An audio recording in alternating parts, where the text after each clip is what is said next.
Assalamualaikum warahmatullahi wabarakatuh. Bertemu lagi dengan saya, pastinya di channel YouTube Alfarobi Bangka. Nah, pertemuan sebelumnya kita telah menjelaskan berkenaan dengan mata kuliah statistik pendidikan. Nah, sekarang kita akan memasuki teori asesmen perilaku, di mana dalam hal ini untuk mata kuliahnya adalah mata kuliah modifikasi perilaku, di mana dalam kesempatan kali ini izinkan saya untuk memperkenalkan diri terlebih dahulu. Perkenalkan, nama saya Alfarobi dengan nomor NIM 1915005. Nah, dalam hal ini saya akan membuat video yang berkaitan dengan asesmen perilaku. Nah, untuk memenuhi mata kuliah modifikasi perilaku, di mana dosen pengampu kami adalah Ibu Miska Zulfa, SPDI MA.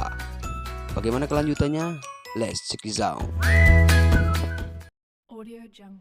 Nah, dalam kesempatan kali ini, apa saja yang harus kita ketahui?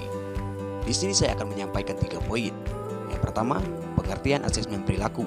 Kemudian yang kedua, apa saja tujuan dari asesmen perilaku. Dan yang ketiga, apa saja metode asesmen perilaku. Lanjut kita ke pengertian.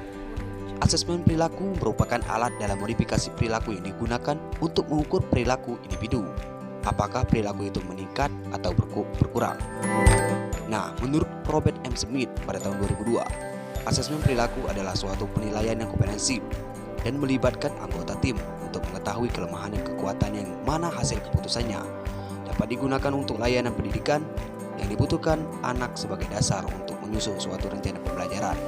Sedangkan menurut Leeds pada tahun 2003, asesmen perilaku merupakan proses pengumpulan informasi untuk mendapatkan profil psikologis anak yang meliputi gejala dan intensitasnya, kendala-kendala yang dialami, kelebihan dan kelemahannya, serta peran penting yang dibutuhkan anak. Setelah kita mengetahui pengertian asesmen perilaku yang disampaikan oleh para ahli, sekarang kita akan menyampaikan tujuan-tujuan asesmen perilaku. Secara khusus, Martin dan Peer mengemukakan bahwa asesmen perilaku meliputi proses pengumpulan dan analisis terhadap data dan informasi untuk tujuan-tujuan berikut. Yang pertama, mengidentifikasi perilaku target, yaitu perilaku yang menjadi sasaran. Kemudian yang kedua, mengidentifikasi penyebab-penyebab munculnya perilaku tertentu. Kemudian yang ketiga, menentukan metode intervensi yang dilakukan. Kemudian yang terakhir, yaitu mengevaluasi hasil treatment.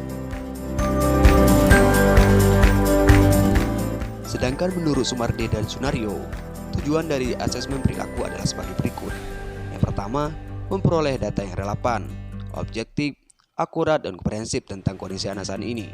Kemudian yang kedua, mengetahui profil anak secara utuh, terutama permasalahan dan hambatan belajar yang dihadapi, potensi yang dimiliki, kebutuhan-kebutuhan khususnya, serta daya dukung lingkungan yang dibutuhkan anak. Kemudian yang ketiga, menentukan layanan yang dibutuhkan dalam rangka memenuhi kebutuhan-kebutuhan khususnya dan memonitor kemampuannya. Setelah kita mengetahui tujuan-tujuan asesmen perilaku, sekarang kita ke metode asesmen, yaitu yang pertama, observasi dan wawancara atau menangkap pesan verbal klien melalui gestur dan ekspresi wajah. Kemudian yang kedua, lifestyle record, yaitu mengetahui motif yang disembunyikan, penyangkalan, hambatan dan kesulitan klien. Kemudian yang ketiga, home visit. Dan yang terakhir, tes psikologi proyektif ataupun non-proyektif. Sedangkan metode untuk pengembangan kemampuan anak ada 10. Yang pertama, metode bercerita.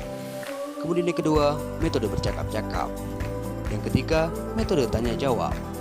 Yang keempat, metode pemberian tugas. Yang kelima, metode karya wisata. Yang keenam, metode demonstrasi. Yang ketujuh, metode sosiodharma. Yang kedelapan, metode bermain peran. Yang kesembilan, metode eksperimen. Dan terakhir, metode proyek. Mungkin hanya itu yang dapat saya sampaikan dalam kesempatan yang berbahagia ini. Saya ucapkan terima kasih banyak atas perhatian rekan-rekan semua. Dan saya ucapkan terima kasih kembali kepada Ibu Miska Zulfa, SPDI MA, selaku dosen pengampu mata kuliah modifikasi perilaku. Akhir kata, wabillahi taufiq wal hidayah. Wassalamualaikum warahmatullahi wabarakatuh. Jangan lupa like, comment, and subscribe. Terima kasih.